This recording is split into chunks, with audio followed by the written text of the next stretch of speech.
the transfer portal continues to roll. Now, this time next week, the transfer portal will be closed. What does that mean? It means you can no longer enter your name into the portal to go somewhere else. So when it closes, hey, it's closed.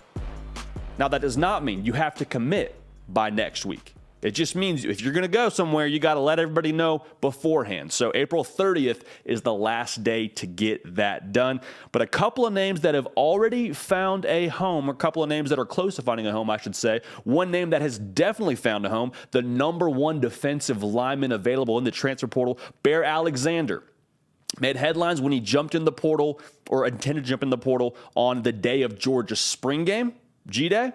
And then what felt like a few moments later, there was a lot of buzz around USC's the school to beat. USC's leader in the clubhouse takes an official visit to USC. Sunday, he ends up committing to the Trojans, and the impact of this is enormous for USC. The obvious piece of this, and we talked about it on a previous video on this channel, it's an area of need for the Trojans.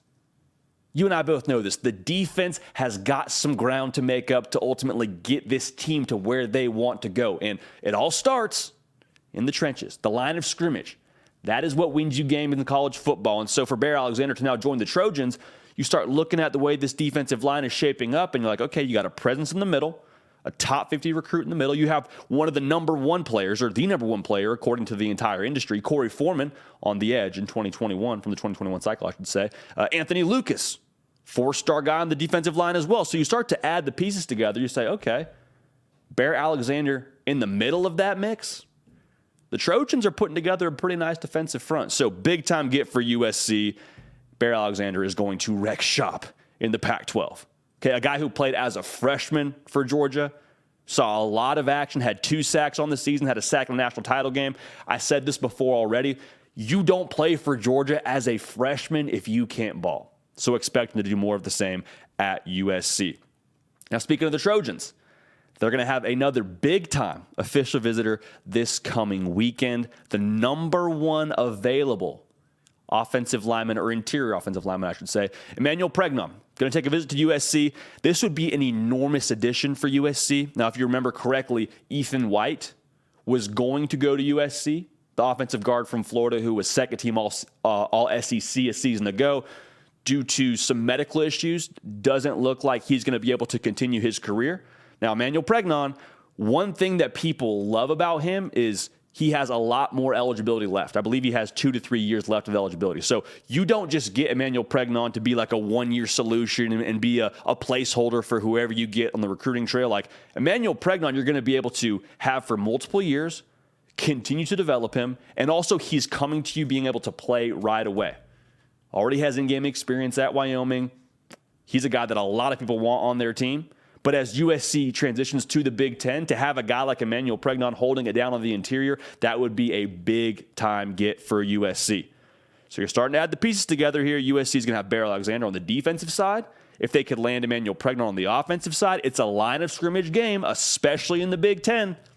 That'd be a very big deal for USC as they make that transition.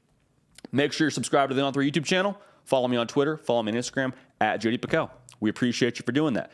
Now, here's one of the big-time playmakers that's currently in the portal, and that's wide receiver Jordan Hudson from TCU. Played as a freshman at TCU. Everybody expected him to be a starter this coming season. Former 5-star player from the 2022 cycle.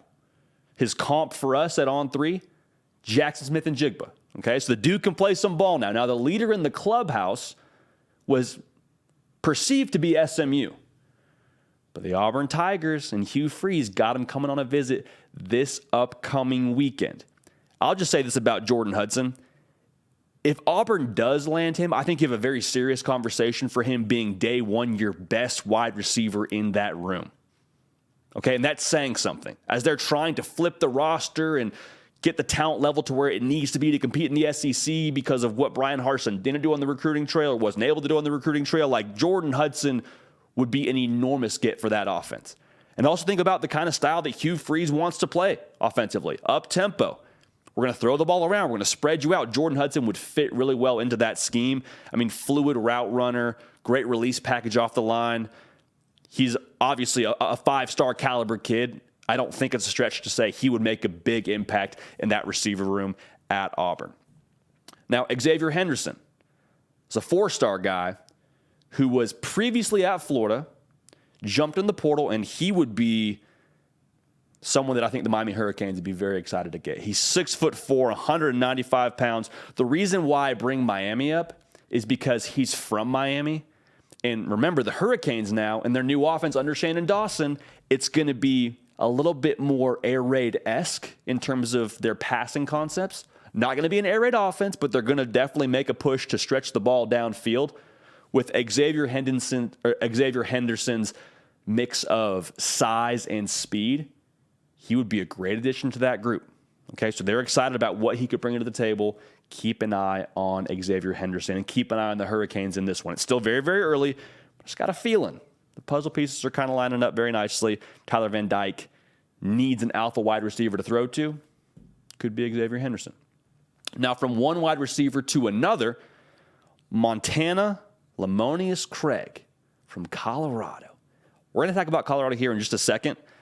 But the reason why this is kind of a fascinating individual to look at in the portal, I mean, he just balled out in Colorado's spring game on national television, on ESPN with Chris Fowler and RG3. Like, he, in a very big way, made a statement that he was going to be a player for Colorado this coming season. Now, this is one of the players that I personally do not believe was cut from the team. We'll talk about that in a second. But yeah, 168 yards, 2 touchdowns, already landed offers from places like Purdue, like Arkansas, Mississippi State, Auburn. So everybody is seeing the same thing that you and I saw with our own eyeballs on the television screen, which was Montana Lemonius Craig going berserk. He's going to land on his feet somewhere. Somebody is going to utilize his services. And it could be an SEC school. 6'2", 185 pounds, contributed for Colorado last year. One of the few bright spots, if you can say that, for the Buffs last year. Keep an eye on where he lands. He's going to be a player for somebody. Now, Brennan Thompson, this broke, I believe, last night. Speedster, 4-star kid, has 3 years left of eligibility, 5'10", 168 pounds. But out of high school, he was top 20 in the country in the 100 and 200 meters.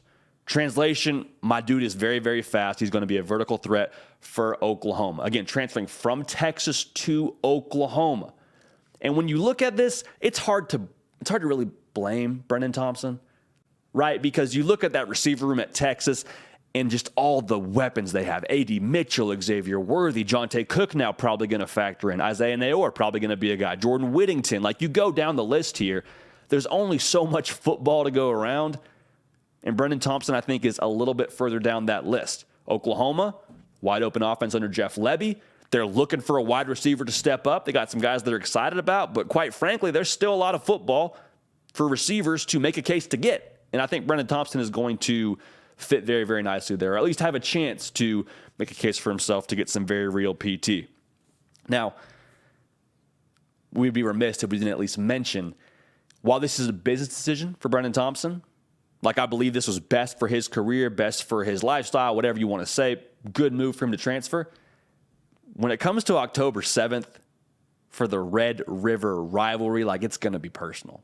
I'm very excited to see what Brennan Thompson does, and excited to see if he does end up getting some PT, because that'd be a lot of fun to watch him line it up against his former teammates and potentially make some plays. So the transfer portal, again, it's coming to a close here.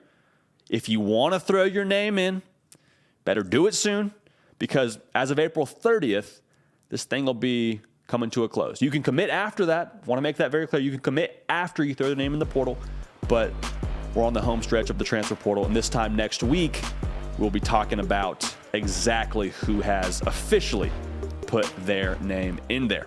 Hey y'all, thanks so much for watching. Subscribe to the channel here to make sure you don't miss an episode of The Hard Count. Also be sure to check out other videos on the On3 YouTube channel.